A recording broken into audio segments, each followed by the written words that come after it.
नमस्कार, झारखंड की ताजा खबरों में आप सबों का स्वागत है। आइए जानते हैं आज की मुख्य बड़ी खबरों को। झारखंड में पहली से लेकर 8वीं तक के खुलेंगे स्कूल, आपदा प्रबंधन विभाग को भेजा गया प्रस्ताव। झारखंड कोरोना संक्रमण के प्रसार को फैलने से रोकने के लिए लगाए गए लॉकडाउन के बाद अब स्कूलों को खोलने की प्रक्रिया शुरू हो गई है।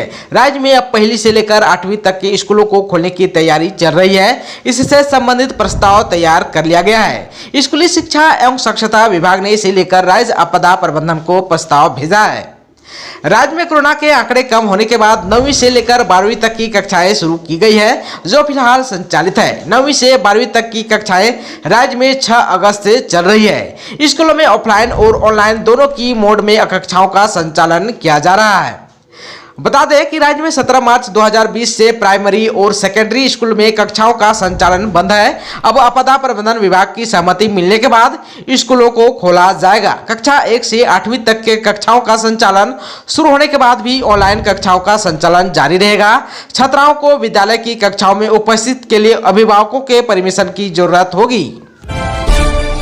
झारखंड में 900 करोड़ की लागत से बनेगा नया सचिवालय भवन, तैयार हो रहा है डिजाइन। झारखंड गठन के बाद पहली बार नया सचिवालय भवन बनाने की कवायद शुरू हुई है। मुख्यमंत्री हेमंत सोरेन के निर्देश के बाद जुडको इसका डीपीआर तैयार करवा रहा है। एचईसी परिसर स्थित स्मार्ट सिटी परिसर में भव्य और आकर्षक सचिवालय के लिए चयनित परामर्शदर्शी ने इसका डिजाइनिंग तैयार किया है। एचईसी के स्मार्ट सिटी के तहत पूर्व में प्रस्तावित कन्वेंशन सेंटर के स्थान पर सचिवालय भवन बनाया जाना है। नई डीपीआर में जो आकलन किया गया है उसके अनुसार करीब 900 करोड़ रुपए की लागत आने का आकलन किया गया है। खबर है झारखंड के साहिबगंज से। महिला थाना प्रभारी रूपा तिर्की की मौत की सीबीआई जांच शुरू, साहिबगंज पहुंचकर टीम ने संभाला केस। साहिबगंज में तैनात महिला थाना प्रभारी रूपा तिर्की की मौत की जांच का जिम्मा सीबीआई ने ले लिया है। झारखंड हाईकोर्ट के आदेश के बाद सीबीआई की टीम जांच के लिए साहिबगंज पहुंची है। सीबीआई टीम में 4 सदस्य हैं, जिन्होंने साहिबगंज पहुंचकर सबसे पहले रूपा तिर्की के उस सरकारी क्वार्टर का मुआयना किया जहां से उसका शव बरामद हुआ था। आप सबको बता दूं कि सीबीआई ने 7 सितंबर को मामले में प्राथमिकी दर्ज की थी। यह प्राथमिकी झारखंड हाईकोर्ट की ओर से सीबीआई जांच के आदेश के बाद की गई थी। खबर है झारखंड के जामताड़ा से। जवार रखकर बहनों ने की 7 दिवसीय कर्मा पूजा की शुरुआत। गांव से शहर तक त्योहारी दस्तक हो चुकी है। शहर में गणेश पूजा की धूम मची है तो ग्रामीण क्षेत्र में कर्मा त्योहार शुरू हो चुका है। तीज के समाप्त होते ही नारायणपुर क्षेत्र में प्रकृति पर्व कर्मा धूमधाम से प्रारंभ हो गया। आप सबको बता देना चाहता हूं कि कर्मा झारखंड का एक प्रमुख त्योहार है। मुख्य रूप से यह त्योहार भादो माह की एकादशी के दिन मनाया जाता है। इस मौके पर लोग प्रकृति की पूजा कर अच्छे फसल की कामना करते हैं। साथ ही बहनें अपने भाइयों की सुरक्षा के लिए प्रार्थना भी करती है। कर्मा में बहनें यहां ढोल और मांदर की थाप पर झूमती गाती भी है। कर्मा को आदिवासी संस्कृति का प्रतीक भी माना जाता है। कर्मा पूजा आदिवासी समाज का परिचित लोक पर्व है। इस त्योहार में एक विशेष नृत्य किया जाता है जिसे कर्मा नृत्य कहते हैं। त्योहार के अंतिम दिन श्रद्धालु उपवास के पश्चात कर्म वृक्ष या उसकी शाखा को घर के आंगन में रोपित करते हैं और फिर दूसरे दिन कुल देवी देवताओं को नवान देकर ही उसका उपभोग शुरू करते हैं। कर्मा नृत्य को नई फसल आने की खुशी में लोग नाच गाकर मनाते हैं। खबर है झारखंड के पाकुड़ से। साहिबगंज ने अमरापाड़ा को 3 गोल से हराया। पाकुड़ के मजदूर एकता क्लब की ओर से शुक्रवार को सीतापहाड़ी मैदान में 3 दिवसीय फुटबॉल प्रतियोगिता का शुभारंभ हुआ। प्रतियोगिता का उद्घाटन थाना प्रभारी मदन कुमार ने फीता काटकर तथा फुटबॉल में किक मारकर किया। प्रतियोगिता में पाकुड़, साहिबगंज, बरहेट, गोड्डा, बंगाल, जमशेदपुर सहित 16 टीमें भाग ले रही है। प्रतियोगिता का प्रारंभिक मैच 9 स्टार क्लब साहिबगंज और मुर्मू ब्रदर्स क्लब अमरापाड़ा के बीच खेला गया। साहिबगंज ने अमरापाड़ा को 3 गोल से पराजित कर दिया। फाइनल मुकाबला रविवार को खेला जाएगा। कमेटी की ओर से विजेता को 1,25,000 और उप विजेता टीम को 1 लाख राशि सहित शील्ड कप देकर पुरस्कृत किया जाएगा। खबर है झारखंड के देवघर से। दुर्गा पूजा से पहले चलेगी हमसफर रांची देवघर इंटरसिटी समेत दूसरी बंद ट्रेनें।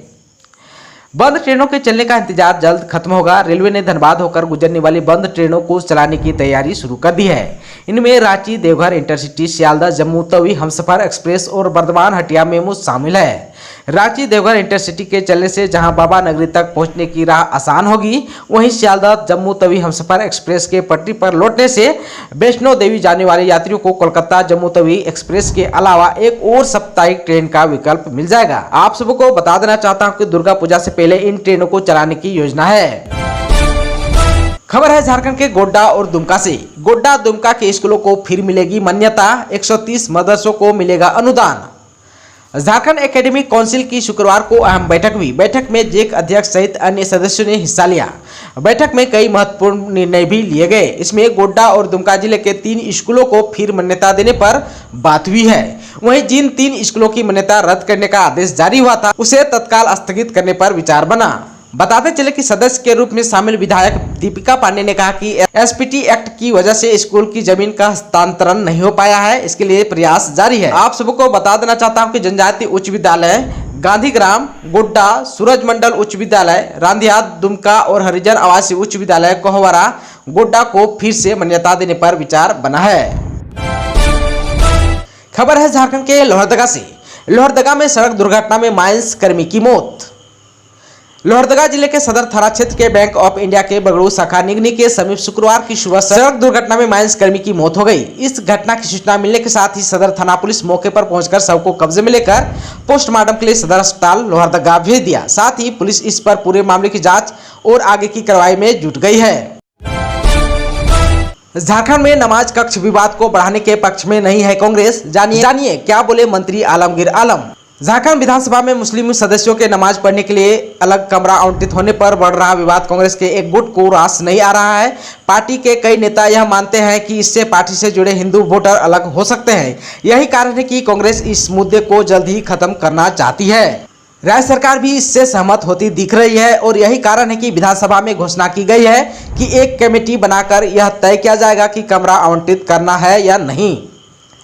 इधर संसदीय कार्य मंत्री आलमगीर आलम ने कहा कि आज तक विधानसभा में नमाज न पढ़ी है, न इसके लिए जगह चाहिए। नमाज घर में ही पढ़ता हूं। झारखंड में जल्द होगा असिस्टेंट इंजीनियरों की नियुक्ति। हाईकोर्ट ने जेपीएससी को दिए आदेश। झारखंड में अब असिस्टेंट इंजीनियर की नियुक्ति का रास्ता साफ हो गया। झारखंड हाईकोर्ट की सिंगल बेंच के आदेश को खारिज करते हुए हाईकोर्ट की डबल बेंच ने जेपीएससी को आदेश देते हुए कहा कि असिस्टेंट इंजीनियरों की नियुक्ति प्रक्रिया जल्द शुरू करें। झारखंड में 9 साल पहले +2 हाई स्कूलों में नियुक्ति के लिए बनी नियमावली। पद ही सृजित नहीं तो कैसे मिलेंगे प्राचार्य। राज्य के +2 हाई स्कूलों में शिक्षक और शिक्षकोत्तर कर्मचारी की नियुक्ति के लिए आज से 9 साल पहले नियुक्ति नियमावली बनाई गई।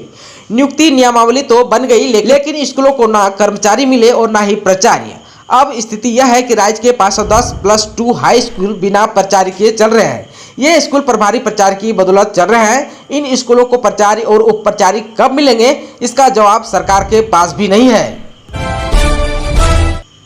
खबर है झारखंड के पलामू से।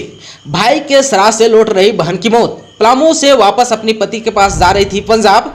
स्कॉर्पियो और ऑटो की टक्कर में स्टेशन से पहले आई मौत। झारखंड के पलामू में भाई के श्राद्ध से वापस लौट रही बहन की भी मौत हो गई। घटना शहर थाना क्षेत्र के पाकी रोड में जनकपुरी के पास की है। यहां गुरुवार रात को स्कॉर्पियो और ऑटो में जोरदार टक्कर हो गई। टक्कर इतनी जबरदस्त थी कि ऑटो में सवार महिला की मौके पर ही मौत हो गई। वहीं 4 लोग गंभीर रूप से घायल हो गए, जिन्हें अलग अलग अस्पतालों में एडमिट कराया गया।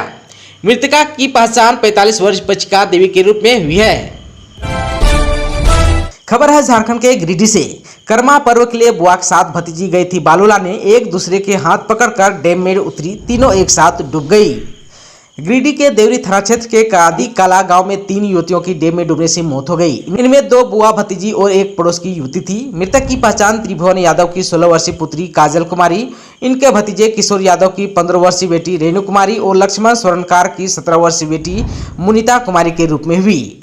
प्रत्यक्षदर्शियों ने बताया कि बालू निकालने के लिए तीनों बच्ची एक दूसरे के हाथ पकड़कर डैम में उतरी थी। गहराई का अंदाजा नहीं होने के कारण सबसे पहले रेणु गहरे पानी में डूबने लगी। आपस में हाथ पकड़े रहने के कारण तीनों एक एक कर गहराई में खींचते चली गई। परिजनों ने बताया कि कर्मा पर्व की शुरुआत करने के लिए बालू लाने के लिए गई थी। झारखंड में भाजपा सांसद समेत 28 नेताओं पर केस दर्ज। विधानसभा घेराव के दौरान पुलिस से मारपीट का आरोप।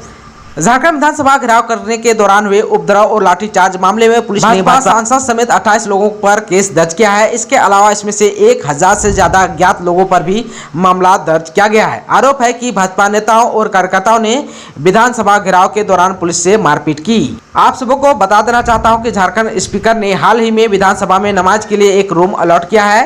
भाजपा इस फैसले का लगातार विरोध कर रही है। नमाज रूम के खिलाफ भाजपा कार्यकर्ता ने बुधवार को प्रदर्शन भी किया था। प्रदर्शनकारियों के विधानसभा जाने से रोकने के लिए पुलिस ने सख्ती दिखाई थी। इस मामले में भाजपा नेताओं पर ही केस दर्ज किया गया है। खबर है झारखंड के रांची से। रांची में ऑटो यात्रियों की बड़ी परेशानी, किराए में 10 रुपए तक की बढ़ोतरी। रांची में एक बार फिर से डीजल ऑटो के कुछ रूटों का भाड़ा निर्धारण किया गया है। इन रूटों पर 5 रुपए से लेकर 10 रुपए तक का किराए में बढ़ोतरी किया गया है। हाल ही में आरटीओ निरंजन कुमार की अध्यक्षता में बैठक कर सभी रूटों में भाड़ा निर्धारित किया था, लेकिन ऑटो संघ की मांग थी कि कुछ रूटों पर भाड़ा काफी कम होने से चालकों को परेशानी हो रही है और खर्च भी नहीं निकल रहा है।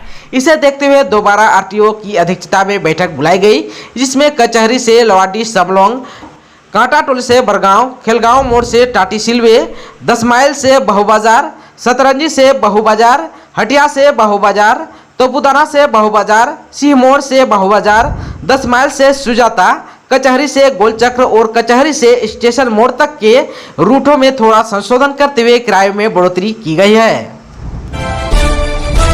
दोस्तों, चैनल पर आप नए हैं तो प्लीज़ चैनल को सब्सक्राइब कर बेल आइकन को दबा दीजिए ताकि खबरों का अपडेट आपको मिलता रहे। इसके साथ ही आज के खबरों में बस इतना ही। हमें दीजिए इजाज़त। नमस्कार।